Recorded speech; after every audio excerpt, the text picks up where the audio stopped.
Erick met Emma at a mutual friend's birthday party. Erick, a gentle and kind-hearted man, was immediately drawn to Emma's visible sweetness and charm. She seemed so different from the women he had dated before, confident, calm, and undeniably beautiful.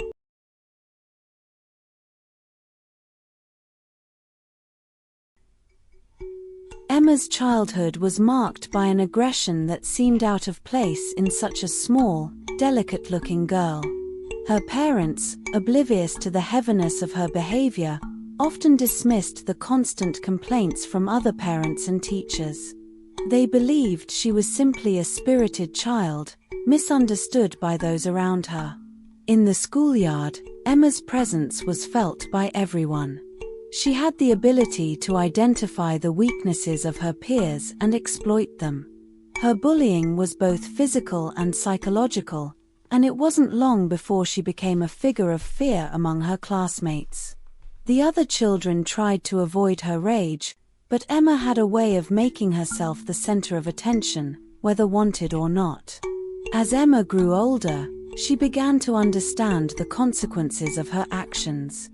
Her parents' frequent interventions with school authorities and the mounting disapproval from teachers made her realize she needed to change her strategies. She learned to mask her aggressive tendencies behind a face of charm and sweetness. This transformation was slow but intentional, as she sharpened her ability to manipulate those around her. Erick met Emma at a mutual friend's birthday party.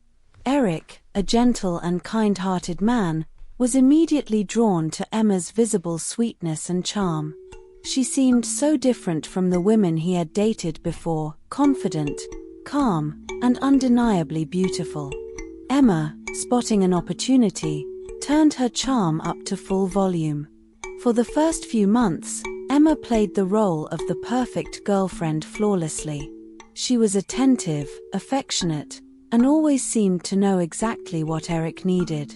Erick, who had always longed for a deep, meaningful connection, believed he had found his soulmate.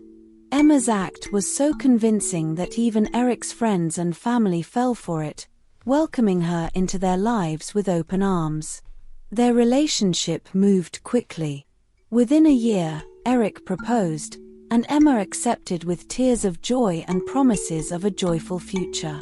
They were married in a lavish ceremony that seemed like a dream come true for Erick. Little did he know, it was the beginning of a nightmare. The first signs of trouble appeared soon after their honeymoon. Emma's sweet appearance began to fade, revealing glimpses of the aggressive and controlling person she had always been. At first, it was nice little disapproval about Erick's habits, belittling comments about his friends, and an ever-increasing list of demands. Erick, still in love and hoping to keep the peace, accommodated her wishes. He distanced himself from friends she didn't approve of, changed his routines to suit her preferences, and tried to ignore the growing feeling of unease. He told himself it was just a rough patch, something all couples went through. But Emma's behavior only grew rapidly. Her judgments turned into full-blown attacks, her demands became more unreasonable, and her control over Erick's life tightened.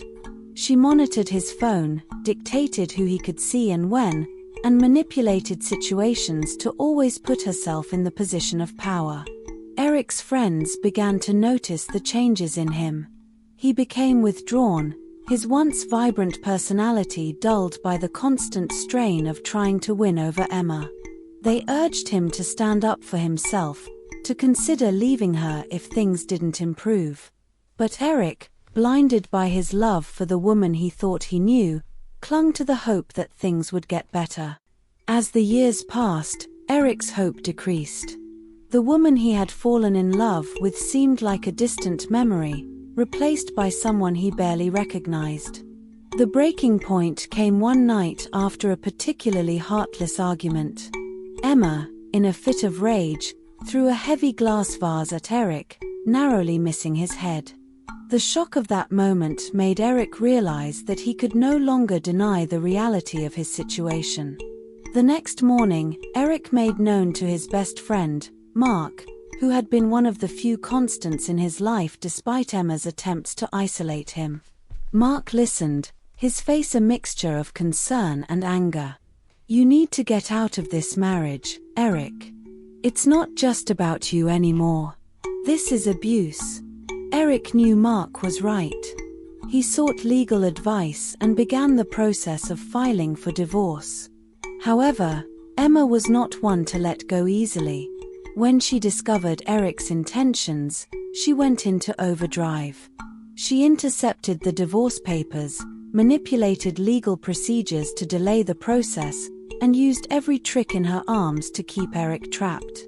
The legal battle that followed was tiring. Emma's tactics were continuing. She faked illness, made false promises of change, and even threatened to harm herself if Erick left her. Each tactic was designed to delay the divorce and wear Erick down. Despite his lawyer's best efforts, the process dragged on for months. Erick's health began to deteriorate under the never-ending stress. He lost weight, his sleep was tormented by nightmares, and he struggled to maintain his job. His colleagues noticed the change, and though they offered support, Erick felt increasingly isolated. Emma's manipulations extended beyond the legal system. She spread rumors about Erick among their mutual friends, painting herself as the victim and Erick as the villain. She played on the sympathies of those around them, creating a network of enablers who unknowingly supported her abusive behavior. Despite the darkness surrounding him, Erick found comfort in the unwavering support of his family and close friends.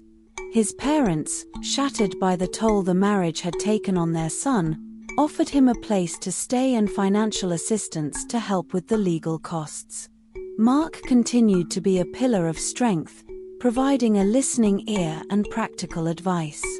Erick's lawyer, a wise and understanding woman named Laura, encouraged him to gather evidence of Emma's abuse. She advised him to document every instance of her aggressive behavior, every threat, and every manipulation. Erick began keeping a detailed journal, recording dates, times, and descriptions of Emma's actions. He also sought counseling to help him cope with the emotional trauma. Slowly, the tide began to turn. The evidence Erick collected painted a clear picture of the abuse he had endured. Laura presented this evidence to the court, arguing that Emma's behavior was not only grounds for divorce but also for a restraining order to protect Erick. The day of the court hearing was difficult for Erick. He sat in the courtroom, his heart pounding as he waited for the judge to review the evidence.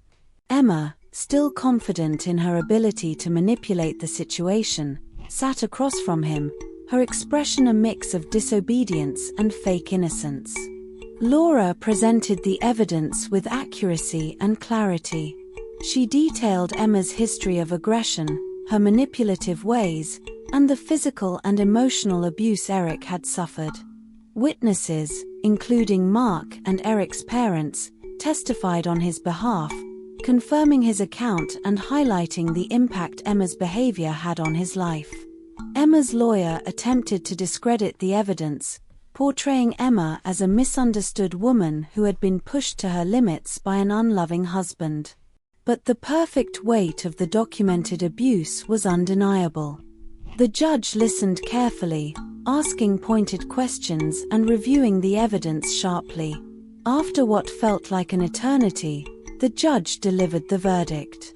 The divorce was granted, and a restraining order was issued against Emma, prohibiting her from contacting Erick or coming near his residence. The sense of relief that washed over Erick was overwhelming. He had finally broken free from Emma's control. With the divorce finalized, Erick began the long process of rebuilding his life. He moved in with his parents temporarily, using the time to recover and plan his next steps.